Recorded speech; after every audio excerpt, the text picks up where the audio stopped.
Cartas de Toem. Imos espantar as meigas e os meigallos deste colexio con un gran conxuro. Para eso hai que estar moi calados. Senón as meigas e os demos siguen aquí presentes. Estes nenos e estas nenas de sexto esforzáronse moito neste conxuro. E van estar sentados para dicírvolo. Sentados para dicírvolo.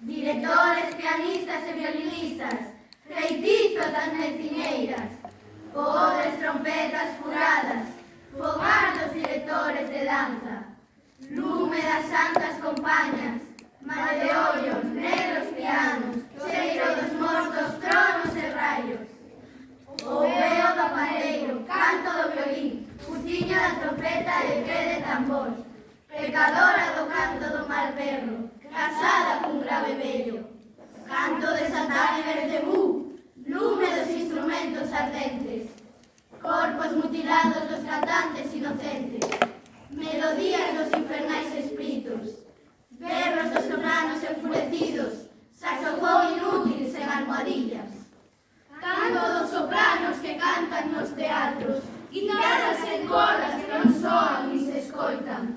Con este canto levareite as chamas desta música que asemella ao inferno. E xogarán as gaitas ao ritmo das súas notas, índose a bañar a praia das areas agudas. Oíde, oíde, os sons destes instrumentos que non deixan de soar, no aguardente quedando así desentoadas. E cando esta música entre polos nosos oídos, quedaremos libres de todo luxamento. Non poden deixar de tocarse, no xilófono quedando así purificadas. E cando esta rebaixe baixe polas nosas notas, quedaremos libres de recitais, da nosa alma e de todo instrumento. Forza, flauta, tambor, xilófono e saxofón, a todos fago esta melodía. Si é verdade que tendes máis forza que a armónica